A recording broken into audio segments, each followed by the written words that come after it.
na tumakas sina Mary at Deacon patungo sa lungsod ng London upang makausap si Mr. Hawkins. Pakiusapan ng huli, napabayaan na lamang sa kanila ang lihim na hardin. Ngunit nasayang at nauwi lamang sa wala ang kanilang pinagpaguran. Pinabalik sila sa mansyon. Maligayang pagdating.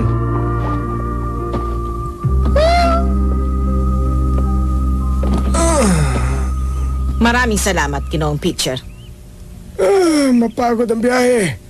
Natagalan ako bago natagpuan ng mga bata. Nagalit si Mr. Craven at akong kanyang pinagdiskitahan. Ayoko nang maulit ito. Pasensya na po. Anong sabi ni Mr. Craven? Ipinagbabawal kay Deacon ang pumasok sa mansyon at si Mary naman sa kanyang kwarto. Ha? At kayo ang magpapatupad, Mrs. Medlock. Umasa kayo, Ginoong Pitcher. Deacon? Aling Susan, huwag po kayo magagalit kay Deacon. Wala po siyang kasalanan. Ako pa ang nagpumilit na isama siya sa London. Huwag kayong mag-alala at hindi ko na siya papaluin. Bibigyan ko lamang siya ng parusa. Yun lang. Sige na, tayo na. Iyak ka.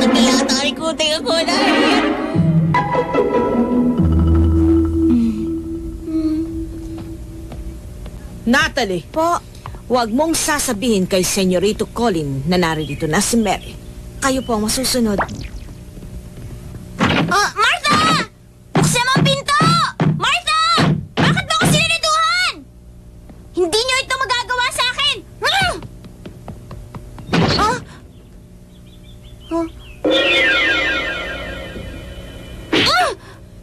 Deacon! Deacon! Saklolo! Ha? Oh? Mga ibon? Sino yan? Si Natalie po. Pasok. Oras na po para sa inyong tsaa. May narinig akong dumating na karwahe ngayong umaga. Sinong dumating? Wala naman po. Baka inutusan si Sam kung saan. Ganon? Akala ko dumating na si Mary. Sana ligtas siya. Wala kang dapat ipangamba. Nasa London si Mr. Craven.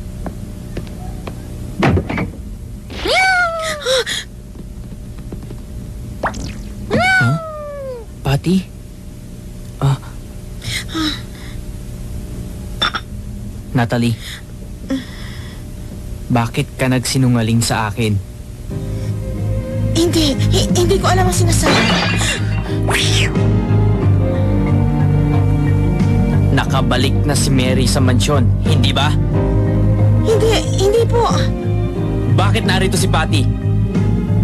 Dapat wala rito si Patty kung wala si Mary. Paano ba ito? Kailangan kong makausap si Mrs. Medlock. Alam kong narito si Mary. Papuntahin mo siya rito. Hindi ko magagawa. Bakit? Bakit hindi?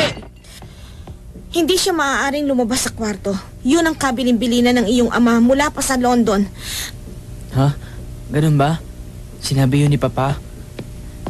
Wala akong magagawa. Kung ano man ang pili ng iyong ama, sumusunod lamang ako. Pero huwag kayong mag-alala. Senyorito Colin, babalik ako at dadalang ko kayo ulit ng tsaa. Huwag na. Ayoko na ng tsaa. At hindi na ako kakain pa. Hindi ako kakain hanggat hindi ko nakikita si Mary. Heto na ang cookies at saka tsaa. Hindi! Hindi ako kakain! Hindi ako kakain hanggat hindi mo binubuksan ang pinto, Martha! Huwag naman ganyan, senyorita. Kailangan ko ikandado ang pinto dahil yun ang bilin ni Mr. Craven. Sumunod lang ako. Gusto ko lang namang makita si Colin. Bakit ipinagbawal pa? Alam ko po ang ibig ninyong sabihin, senyorita. Pero ayaw ni Mrs. Medlock. Kung ganon, sabihin mo kay Mrs. Medlock, hindi ako kakain hanggat hindi ko nakikita si Colin. Ay, kailan kaya matatapos ang sakit ng ulo? Maaari ba, senyorita Mary? Huwag mo nang dagdagan pa ang aking mga problema. Hindi ko naman gustong bigyan ka ng problema, Martha. Kung ganoon, kakain ka na ng mga dala kong biskwit? Hindi pa rin ako kakain hanggat hindi mo ako pinapayagang makita ko si Colin. Hindi ako kakain.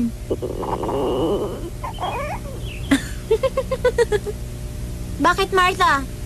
Wala. Wala, senyorita. Iiwan ko na lang dito ang pagkain ninyo. Hindi ko ito kakainin, Martha! Mamatay na ako sa gutom pero hindi ako kakain! Ah!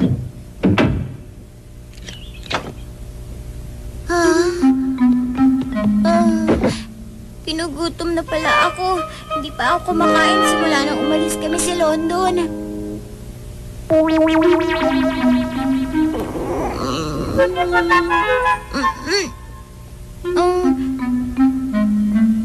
Hindi. Hindi talaga ako kakain kahit anong mangyari. Sana sinabi ko na lang hindi ako iinom sa halip na hindi ako kakain ng kahit na anong pagkain. Aba, Patty? Gusto kong makita ka, Colin. Colin? Maraming salamat sa'yo, Patty. Talagang hindi ko na kaya dito. Kinakailangan gumawa ako ngayon ng paraan. Tayo na, Patty! Opo, sinabi niyang hindi siya kakain. Hindi ba't sinabi ko sa'yo na huwag mong sasabihin narito na si Mary? Opo, pero palagay ko yun ang loloko lamang siya. Pero kung hindi siya kakain, tulad ng sinabi niya, ikaw ang magsisisi. Maliwanag? Kaya pakainin mo siya.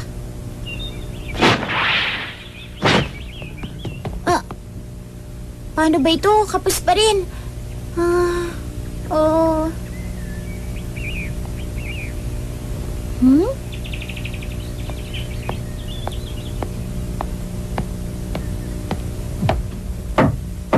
Si Martha ito. Dala ko ang tanghalian. Huh? Natutulog ba siya?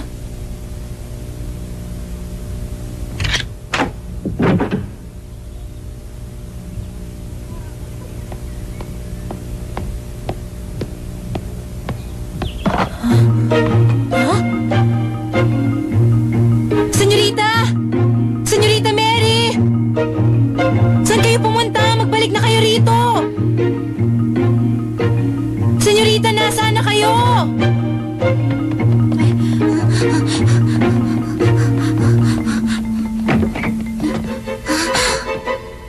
Matigas ang kanyang ulo. Kung papayagan ninyo siyang makita si Senyorita Mary, hindi maaari. Kapag pinayagan ko siya, hindi na siya susunod pa sa akin kahit kailan. Mrs. Mel! Martha, anong nangyayari sa'yo? Tumahangos ka! Si Senyorita Mary. Tumakas po siya. Ha? Tumakas? Martha, nakalimutan mong isara! Tumaan po siya sa bintana. Diyos ko! Ano bang nangyayari dito? Masakit ang ulo ko! Huh? Kumusta ka na, Colin? Mary! Kailan ka pa dumating? Pasensya ka na, hindi agad ako nakarating dito. Wala yon. Mary, nakita mo ba si Mr. Hawkins sa London? Alam mo, muntik na kaming magkita, pero nagkasalubong kami ng papa mo. Talaga? Hindi mahalaga sa akin ang malaking mansyon na ito, Mary.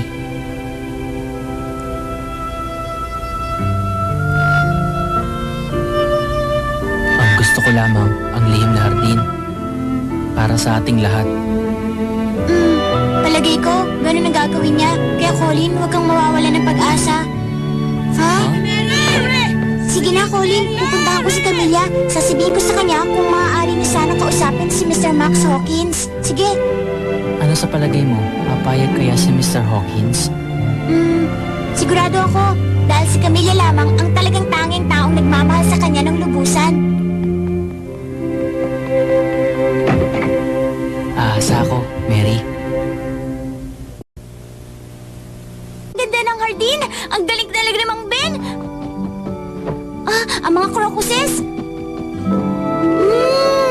Ang bango! Ang ganda! Kaunting panahon na lang, mapupuno na ng bulaklak ang hardin na to! Mary! Ha? Deacon! Hindi ko akalain pupunta ka ngayon rito, Deacon. Hindi basta-basta ang tumakas sa bahay kapag sina ang bantay.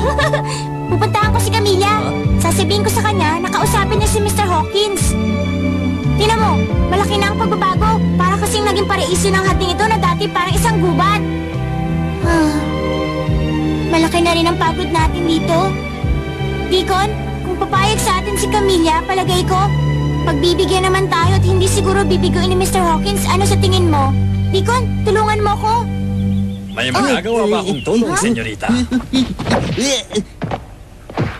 Sino yun? Mang Ben, kayo po ba yan? Dumating na ang taksibol sa inyong hardin, hindi ba? Mang Ben, bubuksan ko po ang pinto. Kumusta na, Deacon? Akala ko ba sa bahay ka lang? Tumakas lang po ako. Mang Ben, Senyorita Mary, nagustuhan mo bang ayos ng hardin?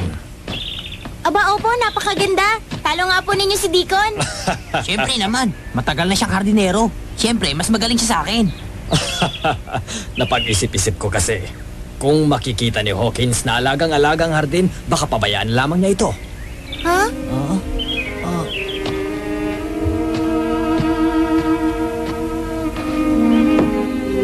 Tumanda na rin ang punong ito. Napagbago na ng panahon ang lahat ng bagay, maging ang kaisipan ng tao.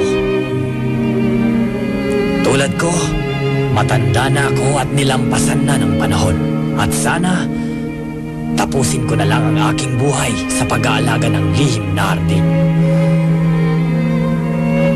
Mang Ben? Senyorita! Si Ate Marta yun. Hinahanap na nila ako dahil tumakas ako sa aking kwarto. Hindi ako babalik sa kwarto na yun. Halika na, Deacon. Samahan mo ako sa bahay ni Camilla. Dali! Sige. Gawin ninyo ang nais niyong gawin. Hindi ko kayo nakita rito. Tanging 2 ibon na nagmamahalan ang aking napagmamasdan.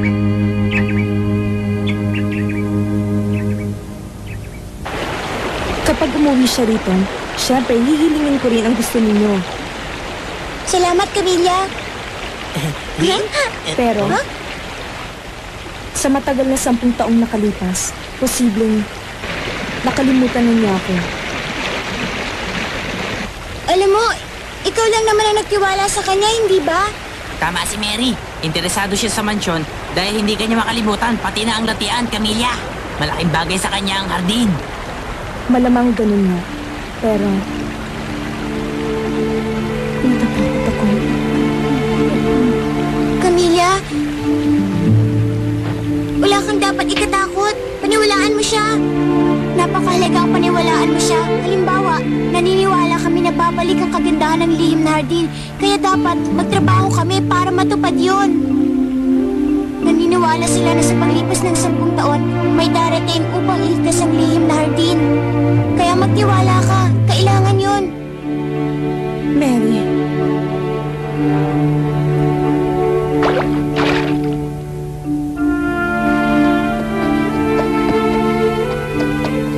Bakit siya natatakot? Hindi ko maintindihan, Mary. Naiintindihan ko si Camilla. Minsan, nagtiwala ka.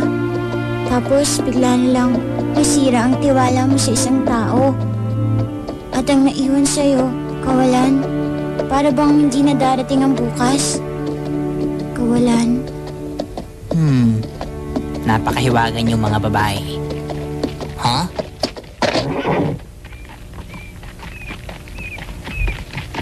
Hindi ba siya yung mamang nakita natin sa London? Ha? Siya yung nakita natin sa parke nagpapakain ng mga ibon, Mary. Pero ang mamang ito yung walang balbas. Oo nga.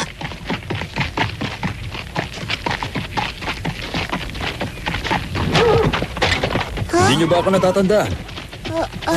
Nagkita tayo sa Regent's Park. Sinasabi ko na nga ba? Hindi ko po kayo nakilala dahil wala na po kayong balbas. Hindi ko kayo inaasahan dito. Namamasyal ba kayo? Hindi po. Diyan lamang po kami nakatira sa may... si Mr. Hawkins? Nakakatakot ba ako? Kayo si... Mr. Hawkins? Hindi ba si Mr. Hawkins may peklat sa kaliwang pisngi? Meron siya. Sino na naman nagsabi sa inyo?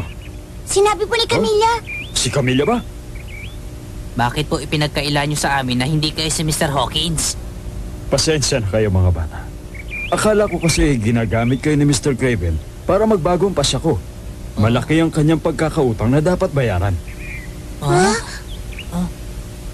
Mga bata, pasensya na kayo kung ano man ang nagawa ko sa inyo. Nabasa ko sa isang anunsyo ng pahayagan na lumuwas kayo sa London. Hindi ba tama? Humihingi ako ng paumanhin. Mapapatawad niyo ba ako? Wala pong ano man yun, pero... Mr. Hawkins, meron po akong hihilingin. Maaari bang mamaya na lang, Iha? Isang mahalagang tao ang dapat kumakita. Pupuntahan niyo si Camilla? Marami mong nalalaman. Oo. Talaga nagsadya ako dito upang humingi ng tawad sa kanya. Deacon, Tayo na, Mary.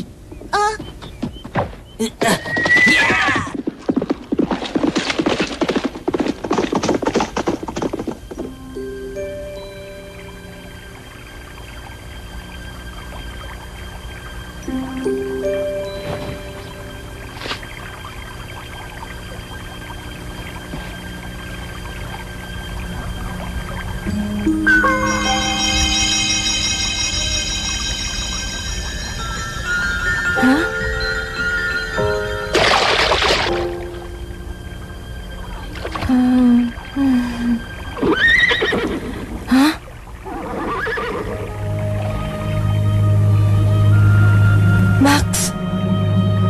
Max! Hawkins!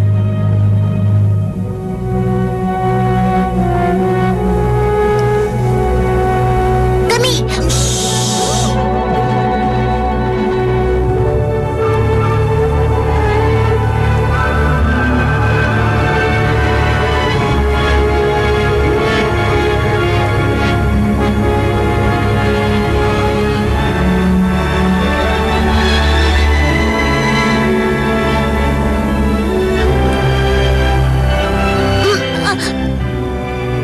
Camilla. Camilla!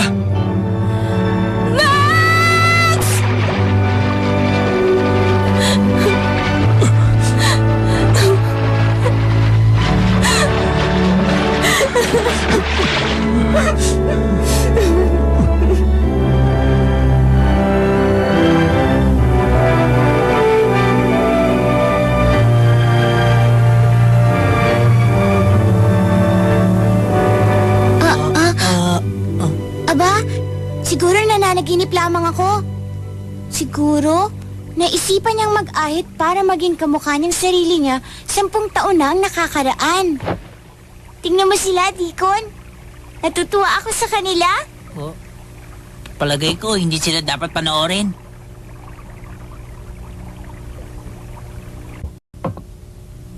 Yun pala, 10 taon na. Mr. Hawkins, 10 taon na rin naman pong naghihintay ang lihim na hardin. Hardin?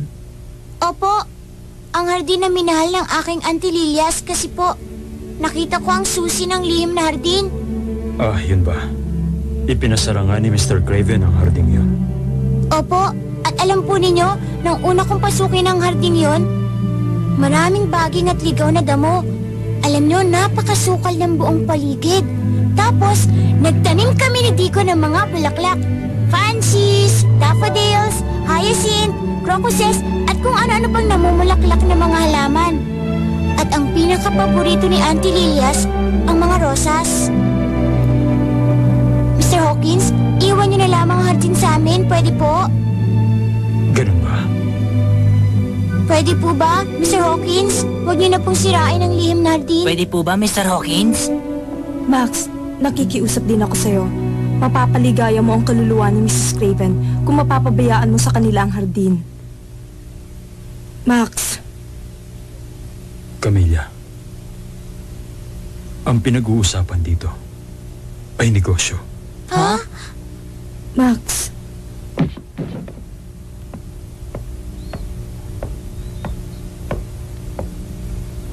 Gagawing hotel ang kabuuan ng mansyon. Gagawing hotel? Magiging bukas ito para sa lahat ng tao. Ito ang takbo ng panahon at kailangan sumunod tayo sa daloy ng pagunlad. Pagunlad. Pag-unlad? Tapos na ang aking plano.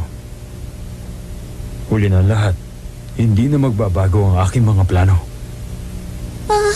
Hindi. Ha? Bakit, Mary? Colin, tumayo ka, dali!